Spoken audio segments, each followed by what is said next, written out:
Good morning, guys. Welcome back to KC Farms. We are ready again for another day of moving chickens out on pasture. Here is our oldest group of chickens, and if you guys recall, we do 1,100 chickens a year, and this is, let's see, this would be number 900. This would be our 900 chickens here. The group we're bringing outside is going to be 1,000, and then tomorrow morning, the day I've been looking for, we're heading to the post office to grab our last batch of chickens. So it's been in the 50s in the morning. I wasn't going to bring them out today. They're 3 weeks old, but we're going to bring them out. I've put the sides down on the chicken tractor just to keep them warm in the mornings, and we are going to get them out on grass. So let's head over to the brooder barn. We've got to get the chickens out here, then we're going to clean out the brooder, and then we've got to get the other brooder ready for the chicks that come in the morning. But season is winding down, and I am thankful for that. But we got to go check out our buddy here. Oh, Cal, if you guys remember, Cal's been wandering, so he's kind of been on, he's been in timeout. But we take him out with us to feed in the afternoons, and he's doing good. He's staying with us, so he does get to come out and run around with us. How you doing, Cal? You say hi to YouTube. How you doing? How you doing? For those that are new, he only has one eye. We're not sure how he lost it, but he does just fine, and he is a good dog, and he's getting better and better at staying with us. So we're just continually working with him, and the goal is to get him back out and protect all the animals, right, bud? Right? Yeah, we'll run around again tonight when we do evening chores, but had to show you Cal there. But let's head over to the brooder barn. Let's get our 1,000th chicken. Does that make sense? I don't know. This is not an English class. This is just a farming channel. We're gonna get our 1,000th chicken out on pasture.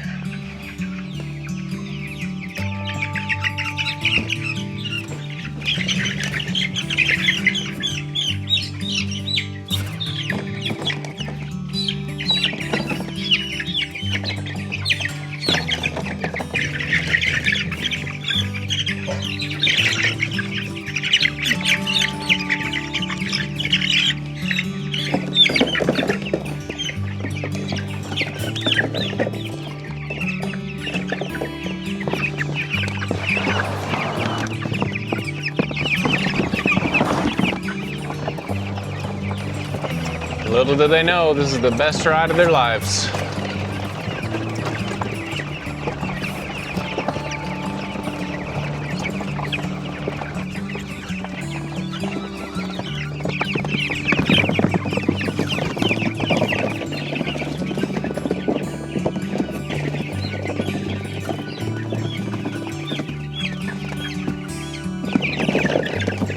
Well, there it is.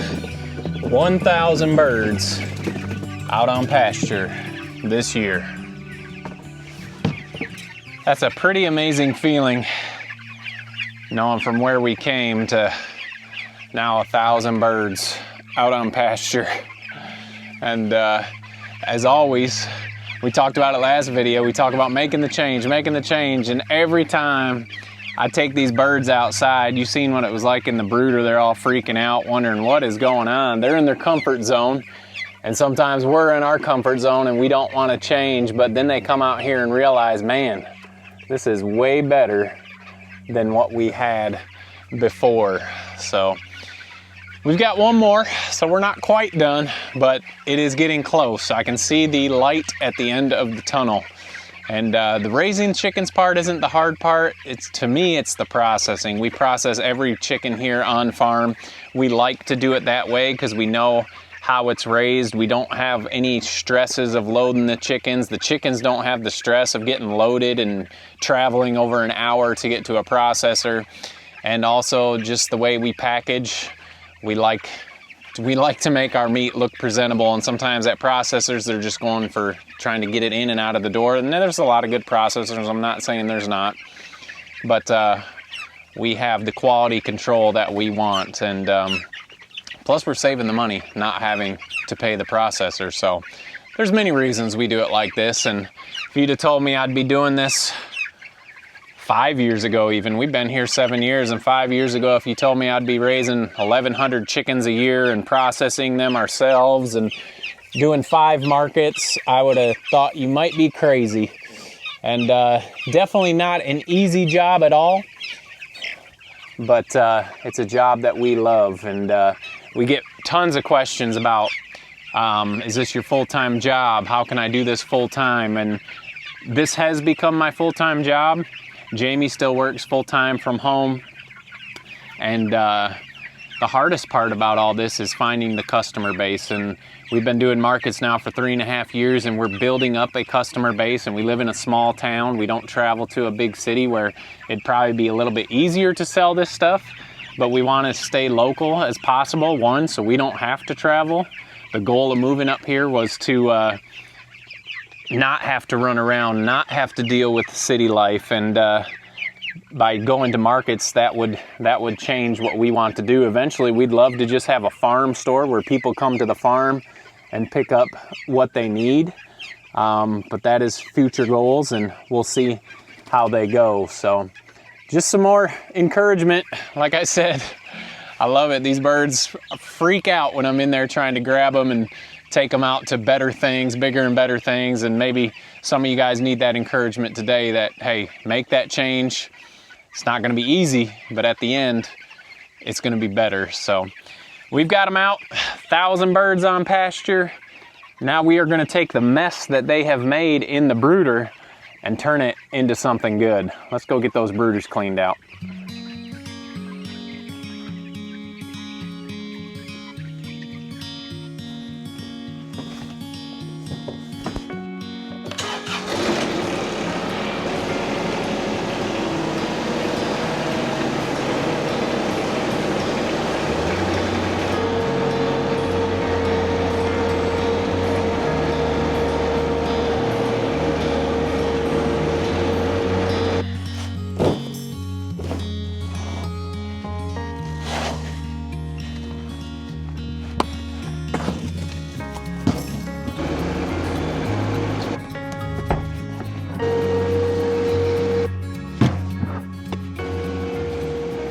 Most people see all that manure as a bad thing. We are excited about it. These are the last of our honeydew melons coming through, but we use all that manure and put it into our garden boxes in the spring. We've got another box getting ready to go. We've got strawberries that we've replanted in here. Jamie has been doing a great job. Our strawberries are still going crazy and producing good fruit.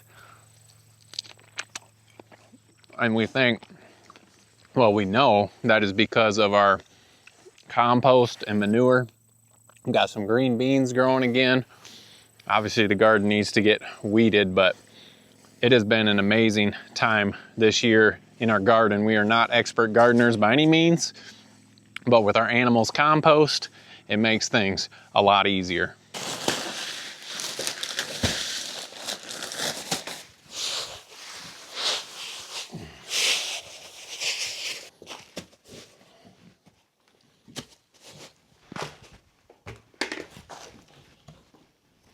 All right, this brooder is cleaned out for the year, which is crazy to me. This year has just flown by, and we've got this brooder ready for our chicks in the morning. We've got fresh water in there.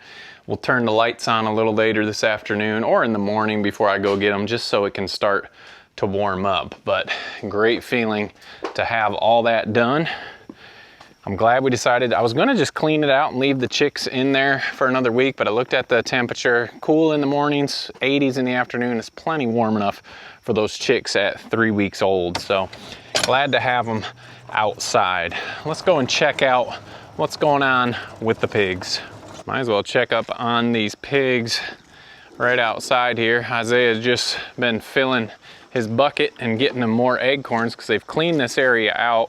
We could add a new fence and get those, but for now he's just filling them up and taking acorns to everybody. They have really wiped this area out of acorns, and they are definitely enjoying it. These are the sows, minus, what's her name? Cheryl. I had to have Isaiah remind me of Cheryl's name. Obviously, these sows all had litters this year. Cheryl's just growing up with them, learning how to be a good sow, but they have kept on their weight very good. And some of this is the acorn, some of it is we've kept them on extra feed after we wean their piglets. So we're learning different things every year and getting better and better as we go. So they have definitely cleaned this area up and are excited to be able to have these snacks.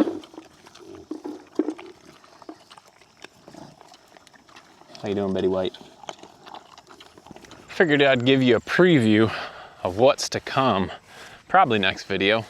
Depends on how the week goes, but you can see we are in with the young piglets that have been weaned, and we have taken the trailer and put it in here because it's time for them to move.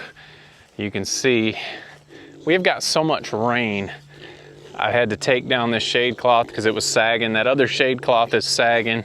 You can see the pigs are starting to root, and a lot of people say, oh, coonies don't root. Well, this is their form of rooting. They turn the soil. They don't dig huge trenches or anything like that, but over here it has been so wet that it is definitely increased the rooting, and that's normally what we find when it's super wet, or if we have a lot of grubs, that is when the pigs will turn the soil.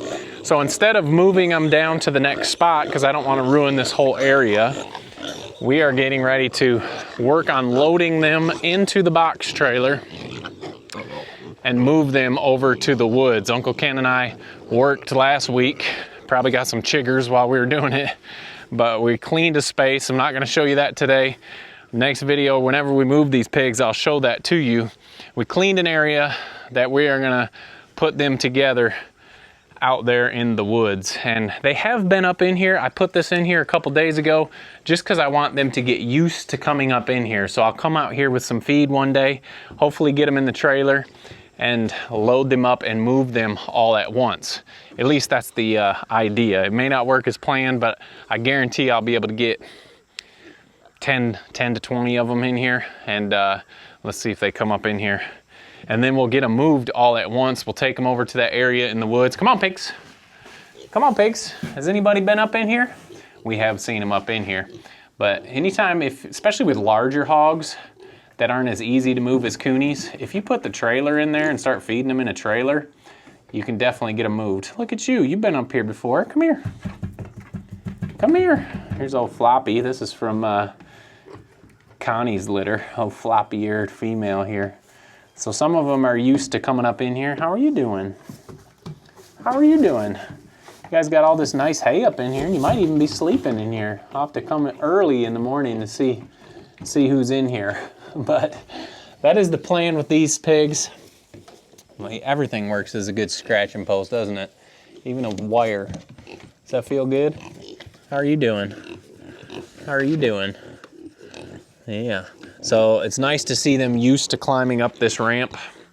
And fingers crossed, that's the goal. We're gonna get them to come up in here.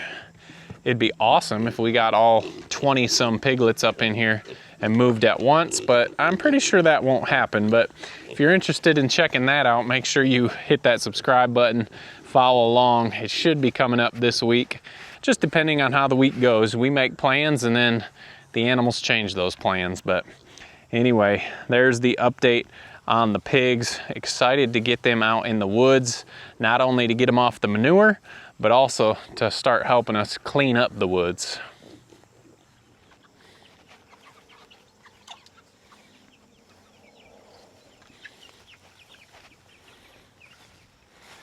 All right, we've got them out. They're doing good. I always like to come and check and see how they're doing. And we've never had issues. My biggest concern is when I switch them over from the waters that they have to these pan waters. I always dip a few beaks just to make sure they're used to it. How are you doing, chicken?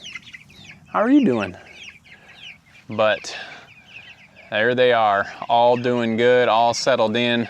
I will not feed these troughs in the middle till tomorrow. I'm gonna let them clean out their feeders that were in the brooder. There's chickens back there drinking. That's always a good sign that they figure out the water. So We definitely love the Cornish cross breed for our meat chickens. They are not the prettiest looking chickens, as some people say, why are their butts naked? Why are their butts naked? It's just the type of breed that they are.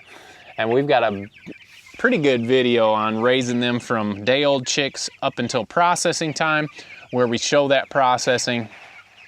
I'll link that video here if that's something you're interested in. We've been raising them now for 4 or 5 years. They all fall together, and back when we were teaching, our years used to go by when the school year started to the school year ended. That was a new year for us, and now our years are when our first batch of chickens come till our last batch of chickens come. Technically, that's not the whole year, because we got 8 more weeks after the last batch comes until we process them, and that seems to be how our years go now. But we have definitely enjoyed it. Like we talked about, financially, we are not getting rich by any means. It's weird. We've had a lot of those questions about being able to pay things and how much am I going to make, and that's such a broad question. But the richness that we have found is not monetary, but being able to be out here and spend time with our family and do what we love to do. And that is how we feel that we have definitely gotten rich. So anyway, guys, we appreciate you guys following along. As always, what are you doing? Look at this little chicken. What are you doing? You silly thing. Appreciate you guys following along. Don't forget to make that change. We hope that we are an encouragement to you and the changes that you're making. We'll see you on the next video.